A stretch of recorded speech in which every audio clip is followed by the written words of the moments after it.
Good morning everyone, welcome to study with Aastha YouTube channel. यदि आप channel पर पहली बार विजिट कर रहे हों तो चैनल को सब्सक्राइब कर लीजिए और बेल आइकन को भी प्रेस कर लीजिए ताकि हमारी वीडियोस के रेगुलर नोटिफिकेशन आपको मिलते रहें।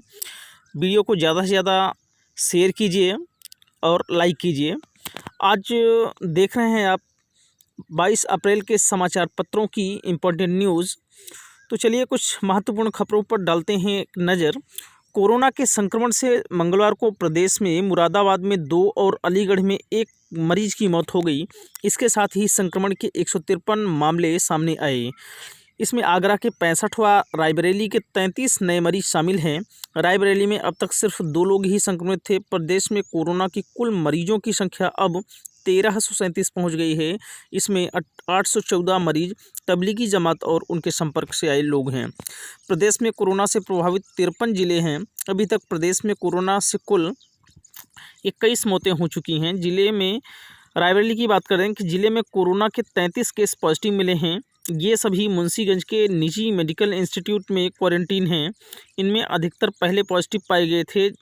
2 जमाती के साथ या उनके संपर्क में आने वाले लोग हैं। पीजीआई ने 12 मरीजों के सैंपल दोबारा मंगाए हैं। मुख्यमंत्री योगी आदित्यनाथ ने निर्देश दिया है कि कोरोना संक्रमण से ज़्यादा प्रभावित क्षेत्रों में पूल टेस्टिंग की जाए। उन्होंने कहा कि कोरोना का संक्रमण रोकने के लिए प्लाज्मा थेरेपी को आगे बढ़ाया जाए। मुख्यमंत्री ने लखनऊ के सदर क्षेत्र के पूर्ण सैनिटाइजेशन के निर्देश दिए।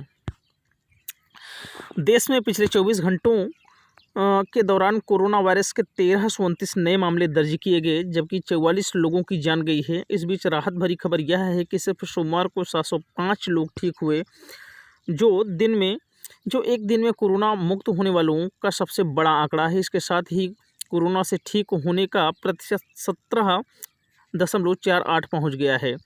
केंद्रीय स्वास्थ्य मंत्रालय के सचिव लव अग्रवाल ने मंगलवार को कहा कि देश में कोविड रोगियों की कुल संख्या 18,985 तक पहुंच गई है। इस समय 15,122 लोगों का अलग अलग अस्पतालों में इलाज चल रहा है। कोरोना वायरस के संक्रमण से राष्ट्रपति भवन और लोकसभा सचिवालय में दस्तक दे दी है।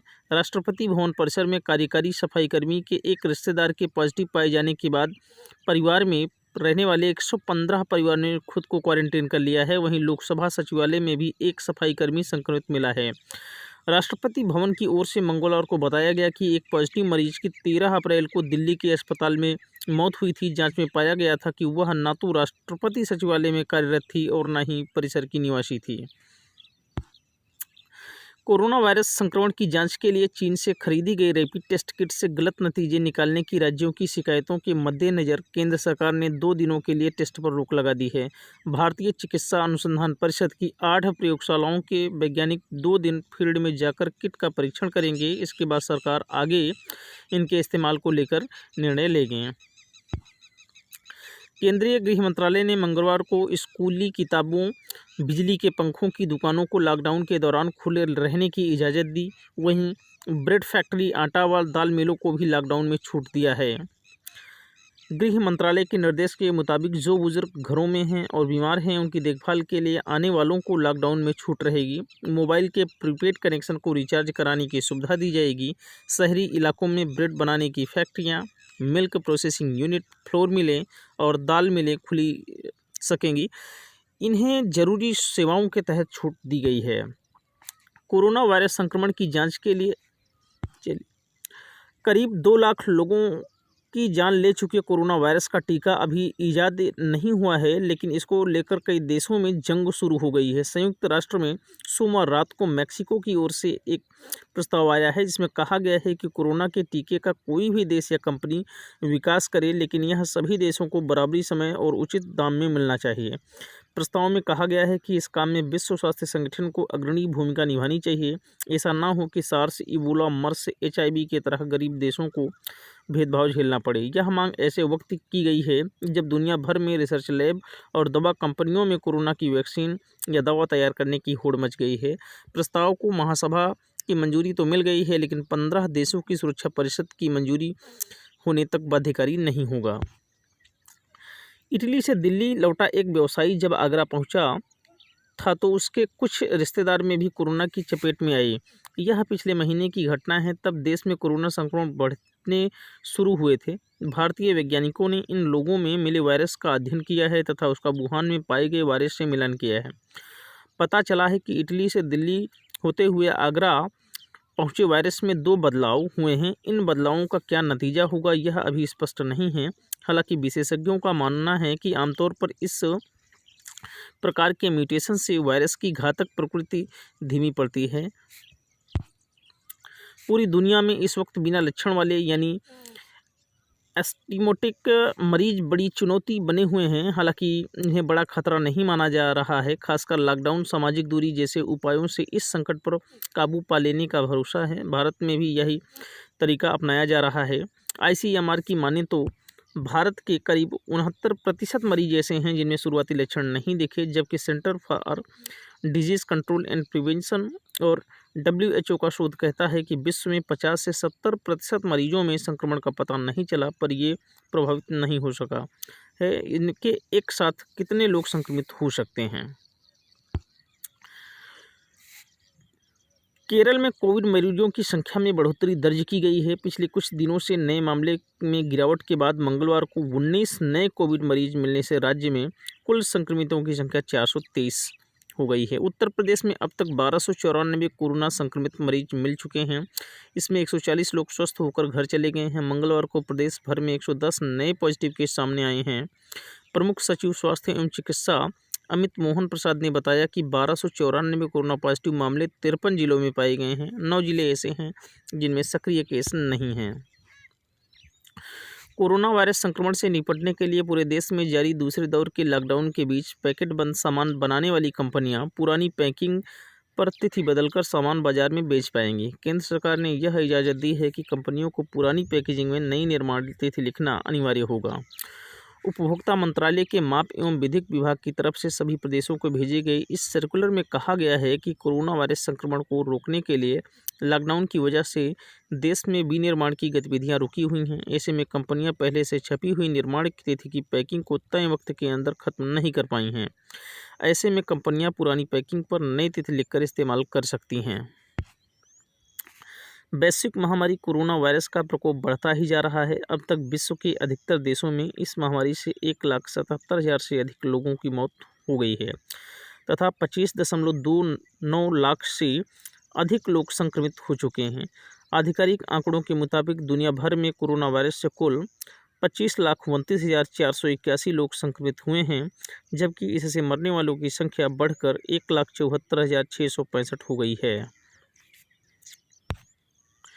अर्थव्यवस्था के इंजन को रफ्तार देने वाले कच्चे तेल का दाम कोरोना के कहर से जमीन पर आ गया है। लॉकडाउन से धड़ाम होती मांग के बीच सोमवार रात को वायदा कारोबार में अमेरिकी क्रूड WTI का दाम शून्य से नीचे चला गया और $35.20 प्रति बैरल पर जाकर थमा। ऑयल कंपनियों के लिए तेल बेचने के साथ खुद भुगतान करने की नौबत आ गई है। मंगलवार को भी यह थोड़े सुधार के साथ $3.90 पर ही रहा। एक साल पहले यही अमेरिकी क्रूड $60 प्रति बैरल था। खगोलविदों ने एक ऐसे एक्सोप्लैनेट अर्थात सौरमंडल से बाहर मौजूद ग्रह का खुलासा किया है जिसका आकार पृथ्वी की तरह है। इतना ही नहीं, इसका तापमान भी बिल्कुल पृथ्वी जैसा है। खगोलविदों के मुताबिक इसका नाम केपलर 1649 रखा गया है। यह एक्सोप्लैनेट हमसे लगभग 300 प्रकाश वर्ष दूर है। एक नए अध्ययन के अनुसार 2009 और 2018 के बीच नासा के केपलर स्पेस दूरबीन ने लगभग 2681 एक्सोप्लैनेट को कैद किया था और इन एक्सोप्लैनेट में से केपलर 1649 आकार और तापमान में हमारे ग्रह पृथ्वी के समान पाया गया है। यह ग्रह अपने तारे के रहने योग्य क्षेत्र के अंदर भी स्थित है। यह उस उचित दूरी पर है जहां सतह पर तरल पानी मौजूद हो सकता है। इससे यह पता चलता है कि यहाँ जीवन की संभावना है। वाशिंगटन में नासा के साइंस मिशन निदेशालय के एसोसिएट प्रशासक थॉमस जुब्रुचेन ने यह जानकारी दी। महामारी के प्रसार को रोकने के लिए लागू किए गए लॉकडाउन से प्रकृति को फायदा हुआ है। इस दौरान उद्योगों में कामकाज ठप होने, वाहनों की आवाजाही पर प्रतिबंध और निर्माण कार्य रुकने से पृथ्वी पर प्रदूषण घटा है। विशेषज्ञों का मानना है कि हवा पानी को शुद्ध करने के लिए सरकारें जो काम वर्षों में नहीं कर पाई वह लॉकडाउन ने कर दिखाया है। आज विश्व पृथ्वी दिवस है। दुनिया आज विश्व पृथ्वी दिवस की 50वीं वर्षगांठ मना रही है और इस वर्ष विश्व पृथ्वी दिवस की थीम है क्लाइमेट एक्शन। केंद्र सरकार 100 से कम कर्मचारियों व श्रमिकों वाली कंपनियों, दुकानों, कॉन्ट्रैक्टरों की मदद करेगी। इन सब जगह कर्मचारियों के पीएफ खाते में नियोजक के हिस्से का अंशदान सरकार भरेगी। इसके साथ ही कर्मचारी का हिस्सा भी सरकार देगी। इससे यूपी के 13,829 कंपनियों व उनके कर्मचारियों को राहत मिलेगी। कोरोना संक्रमण और लॉकडाउन के कारण किसानों को क्रय केंद्रों तक गेहूं लेकर आने वाली दिक्कतों को सरकार कम करने जा रही है। 500 नए गेहूं क्रय केंद्र खोले जाने का फैसला हुआ है। ये नए क्रय केंद्र सहकारिता विभाग की एजेंसियां पीसीएफ, पीसीयू तथा यूपीएसएस द्वारा संचालित किए जाएंगे। प्रमुख सचिव सहकारिता एमबीएम रामीरेड्डी ने 500 नए क्रय केंद्र खोलने के निर्देश विभागीय अधिकारियों को दिए हैं। लॉकडाउन की वजह से मकान, फ्लैट तथा भूखंड की किस्तें समय पर नहीं जमा कर पाने वाले को ब्याज में छूट मिलेगी। लॉकडाउन खत्म होने के बाद आदेश जारी होने की उम्मीद है। लॉकडाउन होने की वजह से प्राधिकरण के बंद होने की वजह से लोग किस्त नहीं जमा कर पाए हैं। नियमानुसार एलडीए समय पर किस्त न जमा करने पर ब्याज लगाता है। इसी तरह आवास विकास परिषद भी ब्याज लगाता है, लेकिन लॉकडाउन की वजह से सब कुछ बंद है, इसलिए शासन रियायत देने की तैयारी में है। विश्व स्वास्थ्य संगठन ने कोरोना वायरस के वैश्विक संक्रमण पर चेतावनी देते हुए कहा है कि इस महामारी का सबसे विकराल रूप अभी आना बाकी है। WHO के प्रमुख ने कहा है कि हमारा यकीन कीजिए, सबसे बुरा दौर आगे आने वाला है। इस वैश्विक संस्था का कहना है कि अगर आर्थिक कारणों से लॉकडाउन में कहीं भी ढील दी गई तो यह वैश्विक महामारी अपनी पूरी ताकत से फिर से उठ लेगी।